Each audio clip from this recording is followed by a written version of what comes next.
It was the Lord who called you. Amen. Will He leave you?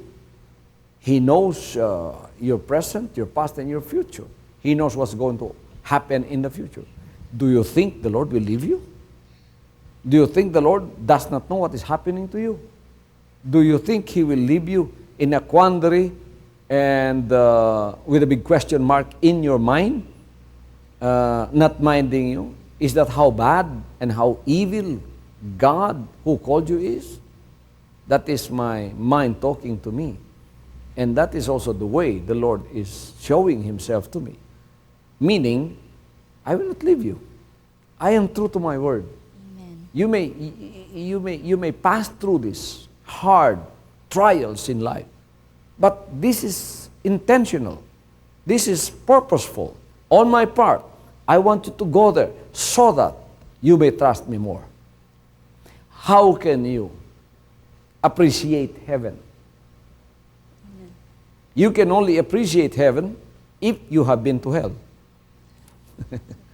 You cannot appreciate heaven if you are already in heaven and you have not tasted what hell is. Now, the hell I'm talking about is not really the literal hell. It is the hell that we have created here on this earth. And every person has contributed to that hell. The problems that you are undergoing today is a compilation and contribution of many other people in your life. And you are going through it right now. Maybe a great part of that contribution came from you. And so you are experiencing hell right now in your life. That's why you are so discouraged. But how can you appreciate God's goodness, God's forgiveness, God's blessing, God's abundant provision, and God's heaven if you have not gone through those things? And in those times of discouragement, when you are in your personal hell, that is the time when you need the Lord for encouragement. Call to Him, and then you will begin to appreciate the very little things that the Lord begins to do in your life that you have taken for granted before. I remember some of my American friends who came from the States. You know, they thought all the while, this is the first time they left the United States for other countries. They became missionaries here. When I was in the denomination, I had so many friends that came from the States. They came here knowing all the while that the Philippines is also like the United States. You know, very convenient, it's a first world country, everything they have is there, there's freedom from want.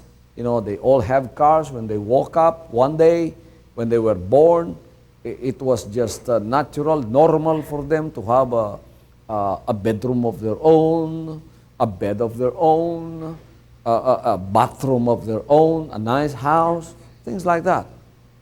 When they came to the Philippines, you know, they begin to appreciate what they have in the States. That for as long as they live, they have taken for granted. Amen. Because they saw how the poor people here in this third world country live. They don't have bedrooms, they don't have bathrooms, they don't have CR, and they are just merely existing. They are not even living. They are just existing. And they don't even have the barest necessity in life. For them, you know, they are not living in that kind of situation. But they look at it, and they are so, you know, appreciative right now of what they have in the States. This is also similar to what we always taken for granted. We always take for granted the Lord, who is always there to help us. It's always convenient to go to Him. Whoever you are, when you call to Him, He will not forsake you or leave you. He's always there. You take that for granted when you are in a very favorable situation. But when you go through your personal hell, Amen. that is when you need the help of everyone. And everyone whom you know how to call, you have already called, and they are not able to help you. They are not able to provide for the things that you need to be encouraged. Then the last resort is to go to the Lord, whom you always have taken for granted. That is when the Lord becomes precious.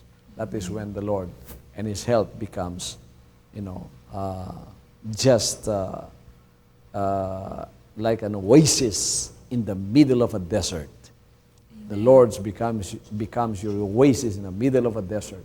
He becomes your water in times of your walking on the desert, almost dying of thirst.